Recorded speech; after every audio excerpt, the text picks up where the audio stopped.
विषय हिंदी, सूरदास के पद, वर्कशीट नंबर 1। निम्नलिखित अंश को ध्यानपूर्वक पढ़कर पूछे गए प्रश्नों के उत्तर लिखिए। पाठ्य पुस्तक क्षितिज भाग 2 में सूरदास कृत 4 पद दिए गए हैं। इन पदों में श्री कृष्ण ने मथुरा जाने के बाद स्वयं न लौटकर उद्धव के जरिए गोपियों के पास संदेश भेजा था। उद्धव ने निर्गुण ब्रह्म एवं योग का उपदेश देकर गोपियों की विरह वेदना को शांत करने का प्रयास किया। गोपियाँ ज्ञान मार्ग के बजाय प्रेम मार्ग को पसंद करती थी। इस कारण उन्हें उद्धव का शुष्क संदेश पसंद नहीं आया। इसी क्रम में वहाँ एक भंवरा आ पहुँचा। यहीं से भ्रमर गीत का प्रारंभ होता है। गोपियों ने भ्रमर के बहाने उद्धव पर व्यंग बाण छोड़े हैं। पहले पद में गोपियाँ शिकायत करती हैं कि यदि उद्धव स्वयं कभी प्रेम के धागे में बंधे होते तो विरह की वेदना का अनुभव कर पाते।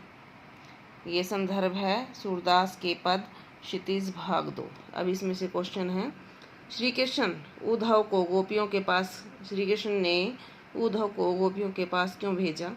श्री कृष्ण ने उद्धव को गोपियों के पास सगुण भक्ति का महत्व बताने के लिए भेजा, क्योंकि उद्धव निर्गुण ब्रह्म के उपासक थे। जो उद्धव हैं वो श्री कृष्ण से कहते हैं कि मैं गोपियों को निर्गुण ब्रह्म की शिक्षा दूंगा। तो श्री कृष्ण को पता था कि वो तो स्वयं जो गोपियां हैं वो तो श्री कृष्ण के प्रेम में रमी हुई हैं, लेकिन उद्धव को शिक्षा देने के लिए ही उन्होंने कहा कि तुम जाओ और उन्हें निर्गुण ब्रह्म की शिक्षा दो। उद्धव ने गोपियों को क्या संदेश दिया? उद्धव ने गोपियों को संदेश दिया कि श्री कृष्ण को भूल कर उस निर्गुण ब्रह्म की उपासना करो। गोपियों को उद्धव का संदेश पसंद क्यों नहीं आया? गोपियों को उद्धव का संदेश पसंद इसलिए नहीं आया क्योंकि गोपियों के मन पहले ही सगुण भक्ति श्री कृष्ण में रमे हुए थे। गोपियाँ उद्धव से क्या शिकायत करती हैं?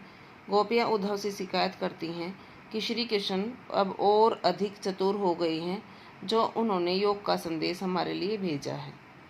पद में गोपियाँ किसके बहाने उद्धव पर व्यंग करती हैं? पद में गोपियाँ एक भ्रमर के बहाने उद्धव पर व्यंग करती हैं।